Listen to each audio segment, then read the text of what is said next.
Senhor presidente, bem-vindo de volta ao nosso programa. O prazer é meu, Cristiano, poder falar com você mais uma vez e falar com o povo americano. Bem, isso é uma coisa boa, porque eu queria lhe perguntar, em primeiro lugar, como é que você se sente levar um tapa na cara com 50% de sobretaxa de um maior país do mundo, que é os Estados Unidos? Olha, Cristiano, para mim foi uma surpresa, não só o valor da taxação, mas como é que foi anunciado. Eu penso que falta um pouco de multilateralismo na cabeça do presidente Trump. E ele sabe que um problema desse se resolve numa mesa de negociação. O que eu estranhei de fato? Nós estávamos negociando com os Estados Unidos já há alguns meses, o meu ministro das Relações Exteriores, o meu vice-presidente da República, que é ministro da Indústria e do Comércio, estavam negociando. Dia 16 de março, nós mandamos uma proposta para o governo americano, depois de 10 reuniões, mandamos uma proposta dia 16 de maio, dizendo o que a gente queria e o que era possível acordar. Olha, para nossa surpresa, ao invés de uma resposta à carta que nós mandamos, nós recebemos a notícia publicada, sabe, no site do presidente da República, que não foi uma carta enviada diplomaticamente como a gente costuma enviar. Eu achei que foi um erro muito grande, um equívoco, porque a carta que o presidente Trump fez está cheia de inverdades. Primeiro, ele estava sabendo que aqui no Brasil a justiça é independente. O presidente da República não manda na justiça. A segunda é que o déficit comercial não é verdade. Os Estados Unidos, nos últimos 15 anos, teve um superávit de 410 bilhões de dólares com relação ao Brasil. E terceiro, se a gente vai cobrar o imposto das Big Techs, é um problema do governo brasileiro. Olha, se a gente cobrar uma taxa alta e eles não se contentarem, olha, se estabelece uma negociação entre o governo. É assim que funciona o multilateralismo. É assim que funciona o comércio mundial. É assim que o Brasil age. O que não pode é o presidente Trump esquecer que ele foi eleito para ser presidente dos Estados Unidos e não foi eleito para ser imperador do mundo. Seria muito melhor se estabelecer uma negociação e fazer um acordo possível, porque nós somos dois países que temos uma reunião muito boa há 201 anos. Então ele está quebrando todo e qualquer protocolo, toda e qualquer liturgia que deve exigir o relacionamento entre dois chefes de Estado. Foi muito desagradável. Nós estamos tentando conversar com as pessoas, agora nós estamos também preparando a nossa resposta. O que eu tenho dito publicamente é que nós vamos utilizar todas as palavras no dicionário tentando negociar.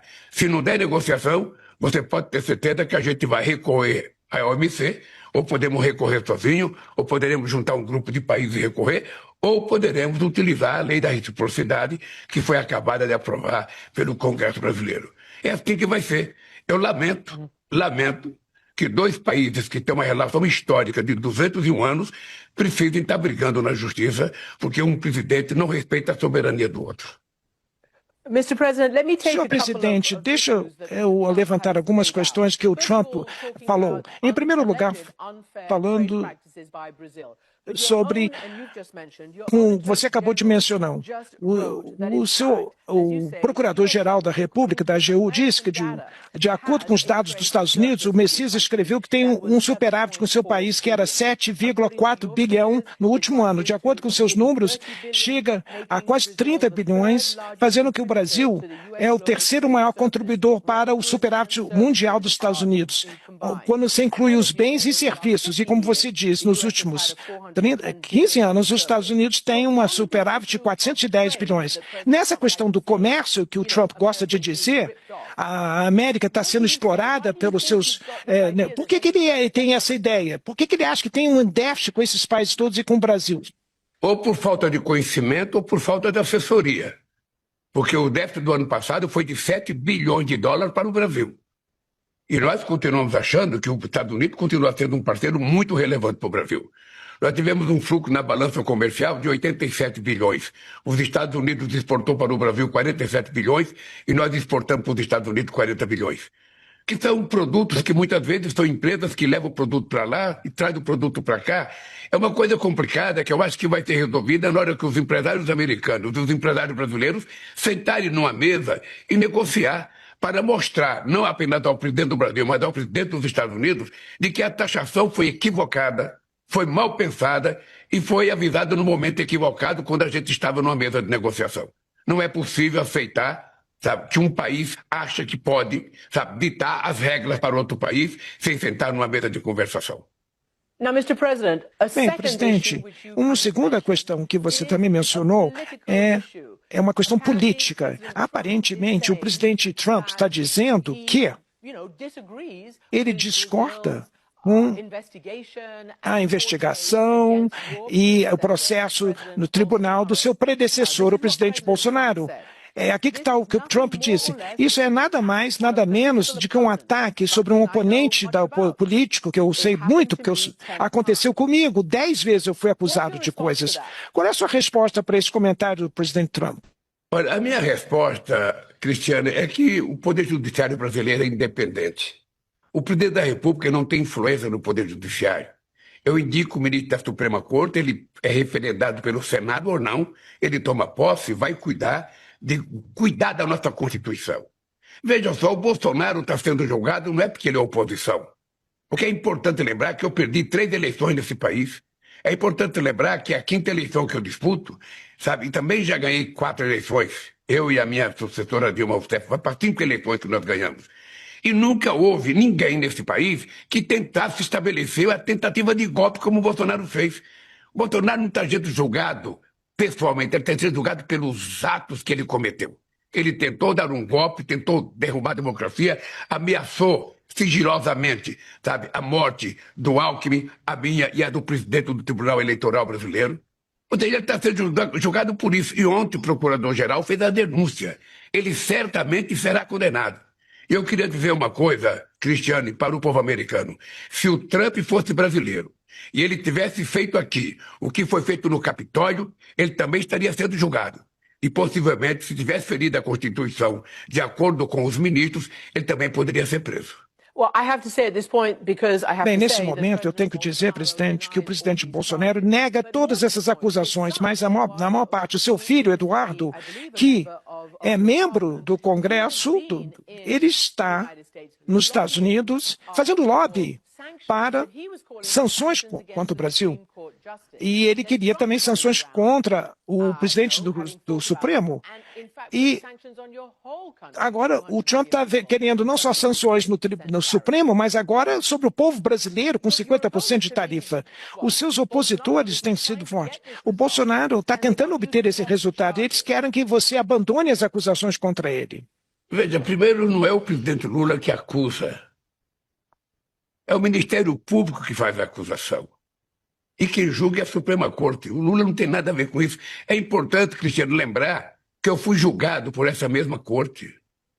É importante lembrar que eu perdi 5 eleições, perdi 3 eleições nesse país e nunca criei nenhum problema. Perdi as eleições, me preparei para ganhar outra. O que não dá é para você não levar em conta que você teve um período na presidência da República, um cidadão que contava 11 mentiras por dia, que instigava o ódio, que abusava da democracia, achando que democracia é baderna, é de respeito aos direitos humanos, de respeito às mulheres, de respeito aos negros, de respeito aos indígenas, de respeito aos sindicatos, de respeito à Suprema Corte. Ou seja, começou a inventar que ele ia ser roubado, que ele sabia que ele ia perder as eleições. Quando eu estava preso, a pesquisa dizia que eu ganharia as eleições dele. Ora, e ele, talvez com essa história de que foi roubado, de que foi tentar dar um golpe, e depois, de forma covarde, fugiu para os Estados Unidos antes de me dar posse. Ou seja, esse país aqui é um país que merece respeito.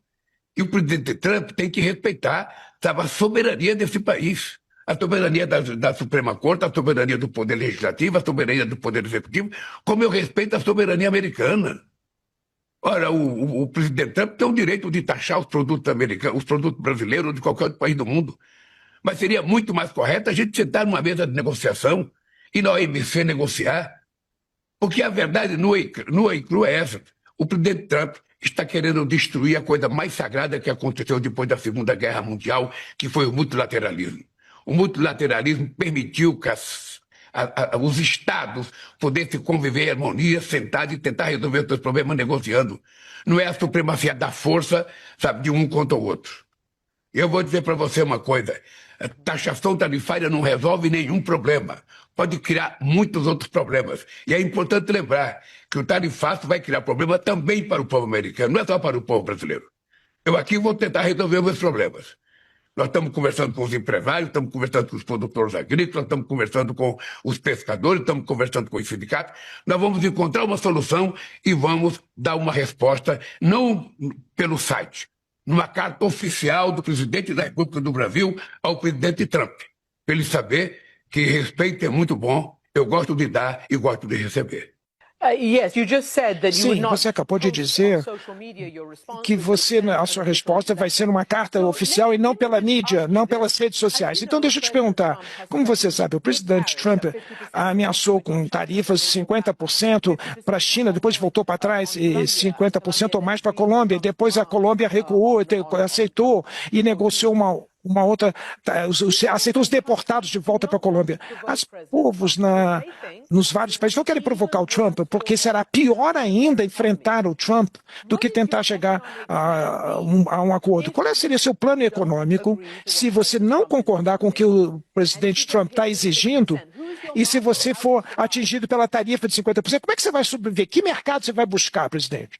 Cristiano, primeiro, se eu responder para você qual é a minha estratégia, ela não vai valer mais. Então, deixa eu lhe falar. Eu disse para você que eu estou discutindo. Eu só queria contar uma coisa para você, Cristiano. Em apenas 2 anos e meio de governo, eu criei 379 novos mercados para os produtos brasileiros no mundo. E eu tenho viajado muito. E vamos fazer um acordo com a União Europeia, vamos fazer acordo com os países do ASEAN, vamos fazer acordo na América Latina, vamos conversar com o México, sabe? E nós vamos tentar procurar novos parceiros. E não vamos deixar de levar em conta a importância que os Estados Unidos têm para nós. Eu jamais imaginei brigar com os Estados Unidos. Você sabe que eu tive uma relação extraordinária com todos os presidentes, desde o Clinton, sabe, ao Bush, ao Obama, ao Biden. E eu espero ter uma boa relação com o presidente Trump. Agora, o que é importante ter em conta é o seguinte, é que é preciso respeitar a soberania dos países. É preciso respeitar as coisas que acontecem dentro de um país. Sabe? Falar em desmatamento no Brasil, o Brasil é o país que mais leva a sério a questão do clima. Nós já diminuímos 50% do desmatamento da Amazônia e o meu compromisso é até 2030 ter desmatamento zero na Amazônia. Aliás, eu espero que o presidente Trump venha na COP30, que vai ser no coração da Amazônia. Primeiro, para ele conhecer a Amazônia. Segundo, para a gente saber se os líderes estão falando a verdade quando dizem que estão preocupados com o clima. Eu quero saber se as lideranças estão, sabe, entendendo que os cientistas estão corretos ou eles acham que é tudo mentira, que não está acontecendo nada no planeta. Porque é isso que tem que dizer. Porque os países ricos prometeram, em Copenhague, em 2009, dar 100 bilhões de dólares por ano para, sabe, ajudar os países em desenvolvimento, os países pobres, e até agora nada. Agora essa dívida já está em 1,3 trilhão de dólares. Então, Cristiano, o que eu acho é que eu nasci na minha vida política negociando. Eu fui dirigente sindical, eu fiz muitas greves, eu fiz muitas assembleias, mas tudo terminava numa mesa de negociação. É na mesa de negociação que a gente resolve o problema, porque uma mesa de negociação é muito mais barato do que uma guerra, é muito mais barato do que uma luta. Não só não se destrói nada, como a gente não permite a morte de ninguém. Esse país, sabe, que está falando com você, que será um país da paz. Nós não temos contencioso no mundo com ninguém e não queremos ter contencioso. Nós queremos resolver o problema numa mesa de negociação. Por isso é que nós mandamos, dia 16 de maio, as propostas para o governo americano.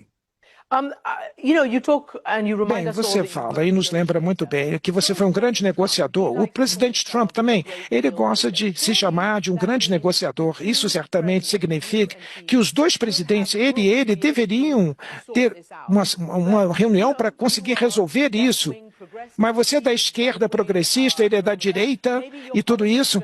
Talvez a política de vocês dois não equivale. Tem alguma coisa que está acontecendo entre vocês dois. Você disse que o comércio do Brasil com os Estados Unidos representa 1,7% do PIB total do Brasil.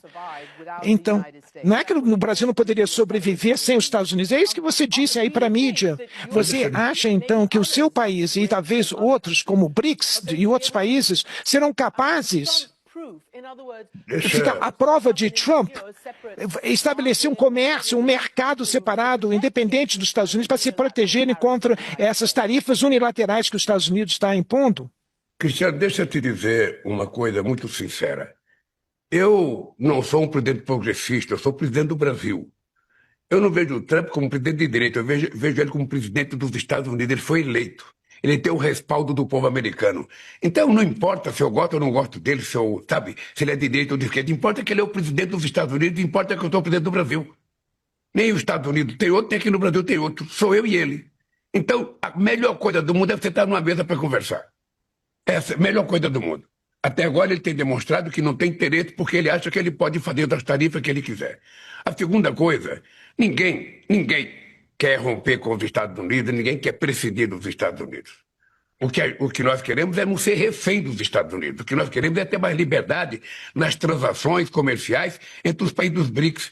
Tem gente que acha que quando a gente fala fazer negócio nas moedas dos países, que a gente está querendo romper com o dólar. É importante lembrar que em 2004, Brasil e Argentina fizeram um acordo para que a gente fizesse negócio nas nossas moedas.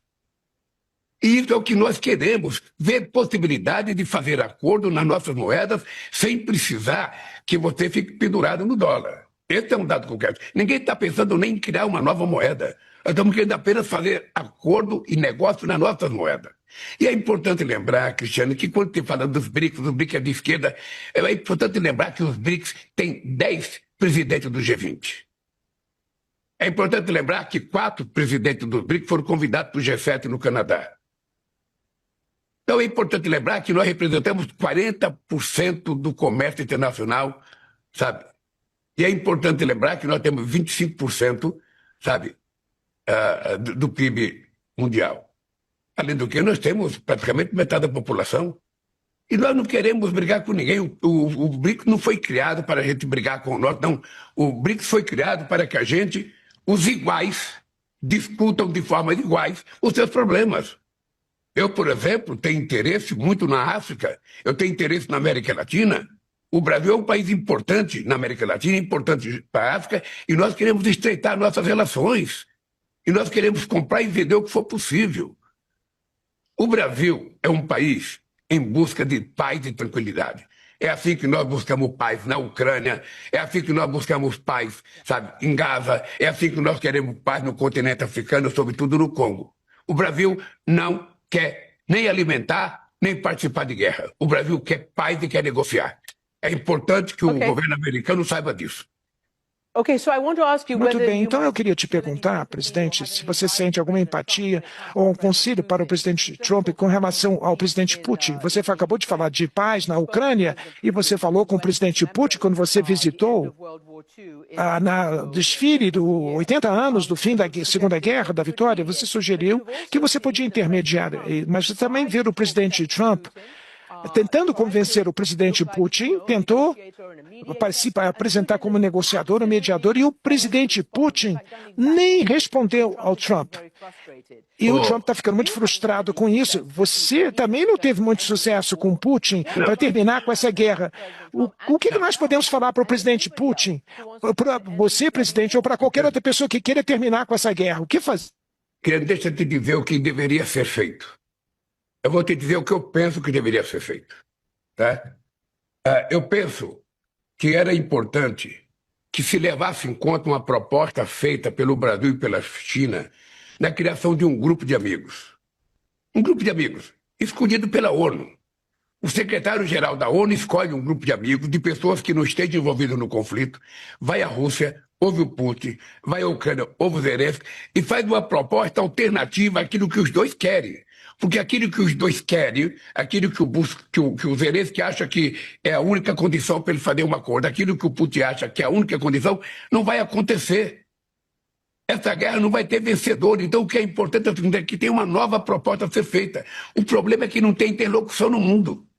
Você acha? Eu fiquei feliz quando eu vi o Trump falar que ia negociar essa guerra da Ucrânia e da Rússia. Eu fiquei feliz. Embora eu tenha divergência do Trump, eu fiquei feliz quando eu vi a notícia de que ele estava disposto a ajudar a parar essa guerra. Agora, essa semana, eu ouvi ele dizer que ele vai vender mais armas. O mundo está muito estranho, Cristiano. Você veja o negócio, o mundo aumentou os países da OTAN aumentarem 5% do PIB o seu orçamento para comprar armas. E tem 733 milhões de pessoas que estão morrendo de fome. Tem outros bilhões que não têm assistência médica. Tem outros bilhões que não têm água para beber. Tem outros bilhões que não têm saneamento básico. Esse dinheiro que está sendo carreado para comprar armas deveria estar sendo carreado para ajudar os mundos pobres a se desenvolver um pouco. Porque quando o mundo pobre se desenvolver, quem vai ganhar dinheiro são os países ricos que têm o que exportar. Mas nem essa compreensão eles têm. Então eu acho que era importante entender, não tem interlocutor para resolver esse problema da paz. É preciso que a ONU assuma a coordenação, é preciso que a ONU assuma a coordenação e é preciso que o Putin e os Zelensky concordem com a coordenação, com um grupo de países que façam uma proposta alternativa ao que eles querem. Porque senão essa guerra não vai ter fim. E eu espero, sinceramente, que o presidente Trump, ao invés de alimentar mais armas, seja mais cuidadoso para tentar fazer a paz. Ele tem força, ele pode. A mesma coisa eu penso do presidente Xi Jinping. Ele poderia ter mais influência na Rússia. Então, se você não tiver interlocutor, essa guerra vai continuar. É como Gaza. O que está acontecendo em Gaza? O Netanyahu não respeita ninguém, não respeita a decisão da ONU, não respeita a decisão dos Estados Unidos, não respeita nada. O Netanyahu está predestinado a ficar no governo e para ficar no governo tem que fazer guerra. Tem que matar mulheres e crianças. É esse mundo que nós queremos? Os Estados Unidos fazem parte do Conselho de Segurança, a China faz parte do Conselho de Segurança, a Rússia faz parte do Conselho de Segurança, a Inglaterra faz parte e a França. Onde estão o Conselho de Segurança da Paz, o Conselho de Segurança da ONU permanente, que não resolve esse problema? Quem é o interlocutor? Ninguém. Todo dia eu vejo nos jornais, alguém pediu cessar-fogo. E no dia seguinte, Netanyahu mata mais um monte de mulher e de criança. Agora mesmo matou criança que estava pegando água. Outro dia matou criança que estava buscando comida. Ou seja, cadê a governança mundial que tem que interceder? A governança mundial deveria ser feita pelos 5 membros do Conselho Permanente da ONU, que todos eles são produtores de armas e todos eles já participaram de guerra. Os Estados Unidos invadiu o Iraque sem decisão da ONU, a Inglaterra e a França invadiram a Líbia sem decisão da ONU, e o Putin invadiu a Ucrânia sem decisão da ONU. E nessa guerra de Gaza não tem interlocutor e em outras guerras da África. Então, Cristiano, falta governança mundial. Falta governança. Acho que os 5 membros do Conselho de Segurança deveriam se reunir e dizer o seguinte: olha, é preciso mudar o Conselho de Segurança porque nós não estamos tendo competência de resolver os problemas. Vamos criar uma outra governança. Aí tem que entrar a representação da América Latina, da África, do Oriente Médio. A Índia tem que entrar, a Alemanha tem que entrar, o Japão tem que entrar. Ou seja, vamos mudar para ver se a gente consegue estabelecer, pelo menos, a esperança de que o mundo vai ter mais paz do que guerra. Eu entendo. Nós queremos a paz, não tem dúvida. Eu queria te perguntar, finalmente, o que você vai dizer ao povo brasileiro quando você falar em rede nacional sobre a crise da tarifa e que é uma crise que já aconteceu em mais de uma década, a maior crise entre o Brasil e os Estados Unidos. O que você vai dizer ao povo brasileiro sobre isso, presidente? Olha, eu ainda não vejo crise, Cristiano. Eu, sinceramente, eu acho que em negociação é assim. Cada um fala o que quer, também cada um ouve o que quer. É assim. Como eu acho que o Brasil deseja estar bem com os Estados Unidos, estar bem com a China, estar bem com a Bolívia, estar bem com o Uruguai, com o Paraguai, estar bem com a Argentina, eu não quero saber quem é o presidente desse país. Eu quero saber que se tiver um presidente foi eleito pelo povo e é com ele que eu quero negociar. Se o presidente Trump estiver disposto a levar a sério as negociações entre Brasil e Estados Unidos, eu estarei totalmente aberto e disposto a negociar com quem for necessário. Agora, o que é importante é o seguinte: a relação entre 2 países não pode ser assim. Eu me considero imperador, tomo uma decisão e publico no jornal. Não é possível. Isso não existe no multilateralismo, isso é no respeito. O Brasil tem dono. O dono do Brasil são 215 milhões de brasileiros, mulheres e crianças, pessoas idosas, pessoas jovens, sabe, que querem construir esse país. Estamos construindo esse país. Quando eu cheguei na presidência em 2023, esse país estava terra arrasada.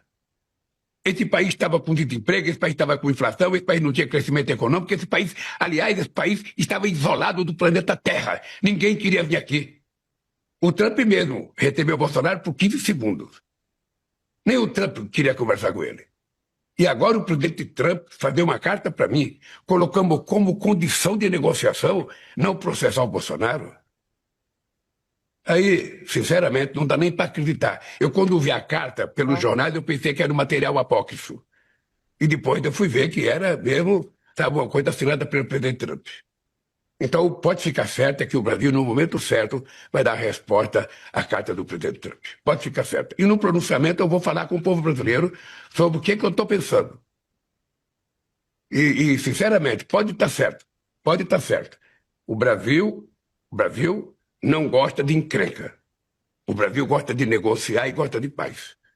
Os nossos empresários já estão fazendo reunião com o nosso governo e eu tenho pedido aos empresários para conversar com os seus contrapartes nos Estados Unidos, porque está cheio de empresários também fazendo críticas à decisão do governo americano. No momento certo, eu então vou anunciar a resposta do que o Brasil vai fazer. E pode ficar certa que eu farei com muito respeito aos Estados Unidos, porque a gente tem que admirar, sabe, os Estados Unidos por ser a maior potência militar, a maior potência econômica, a maior potência tecnológica, sabe? E que precisa admitir o jeito de organização. Como é que você acha, Cristiano, que eu vou aceitar um cidadão presidente da OTAN que eu nem conheço, nem sei quem é, dar palpite sobre o Brasil?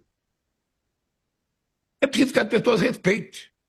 Quando eu fui eleito a primeira vez, em 2003, um cidadão que era subsecretário, sabe, do Bush, deu um palpite na economia brasileira. Eu falei, eu não quero saber, sabe, do sub. Eu quero conversar com o presidente Bush. E fui chamado para conversar com o Bush dia 10 de dezembro de 2003, quando ele estava alucinado para fazer a guerra com o Iraque. E convidou o Brasil para participar da guerra. Eu disse para o presidente Bush, a guerra do Brasil é contra a fome no meu país. Tem 54 milhões de pessoas passando fome. Eu não conheço Saddam Hussein, nunca fui no Iraque, está a 14 mil quilômetros do meu país, eu não quero guerra. Eu quero é fazer uma guerra contra a fome e vou acabar com a fome. E acabamos com a fome no país. Agora que eu voltei 15 anos depois, tinha 33 milhões de pessoas passando fome. Vou acabar com a fome este ano ainda, Cristiano. Este ano. Porque o meu lema aqui no Brasil é cuidar do Brasil, cuidar do povo brasileiro, não é cuidar dos interesses dos outros. É assim que eu ajo, é assim que eu acho que todos os presidentes deveriam funcionar. E é assim que eu peço ao presidente Trump. Sabe? O Brasil é um aliado histórico dos Estados Unidos. O Brasil preza a relação econômica entre o Brasil e os Estados Unidos. Mas o Brasil não aceita imposição. O Brasil aceita negociação. E que vença quem tiver razão. É assim que eu vou tratar essa nossa relação, que eu tenho tempo ainda, até o dia 1º de agosto, para dar minha resposta, sabe? E ela será dada da forma mais tranquila possível.